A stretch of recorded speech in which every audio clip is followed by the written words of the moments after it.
लहानशा खोलीत सतत गुलाबी ड्रेसवर राहायच्या मुली, चेहऱ्यावर असं काही, पोलीसही हादरले. ओठांवर होणारा प्रकार पाहून तुम्हीही सुन्न व्हाल. नेमकं काय चाललं होतं?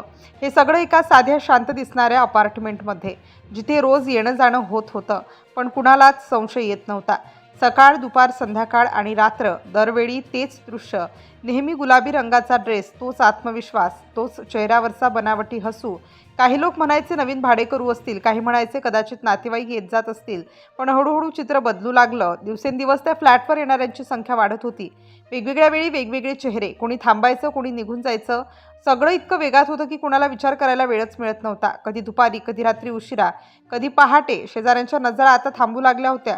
दाराकडे, लिफ्टकडे, पायऱ्यांकडे. इतकी गर्दी कशासाठी, हा प्रश्न आता कुजबुजत विचारला जाऊ लागला. पण कोणीच थेट बोलत नव्हतं, कारण समोरचं चित्र खूपच वेगळं होतं. फ्लॅटमध्ये राहणारा पुरुष सगळ्यांना एकच गोष्ट सांगायचा, ही माझी पत्नी आहे.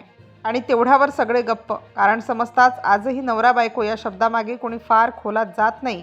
पण आतमध्ये काहीतरी वेगळंच चालू होतं. त्या गुलाबी ड्रेसमधल्या मुली फक्त कपड्यांनी नाही, तर वागणुकीनेही ठराविक पद्धतीने वागत होत्या. कुणाशी कसं बोलायचं, कधी हसायचं, कधी गप्प राहायचं, सगळं ठरलेलं.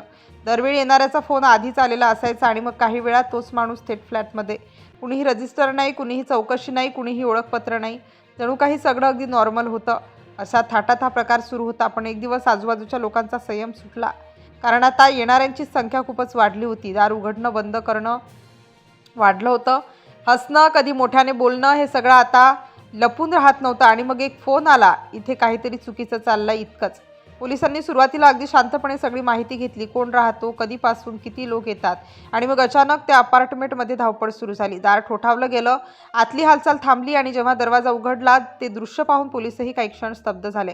फ्लॅटमध्ये जे दिसलं ते कुठल्याही सामान्य कुटुंबाचं नव्हतं. दारू, आक्षेपार्ह साहित्य आणि काही असे पुरावे, जे पाहून सगळं चित्र स्पष्ट झालं. तेव्हाच उघड झालं की हा सगळा प्रकार फक्त एका महिन्याचा नव्हता. इथे नियोजन होतं, व्यवहार होत होता आणि सगळं चालवलं जात होतं एका ठराविक पद्धतीने. फोनवर नाही, समोरासमोर नाही, तर थेट व्हॉट्सॲपवर फोटो पाठवले जायचे, भाव ठरवले जायचे आणि मग ग्राहक थेट फ्लॅटवर.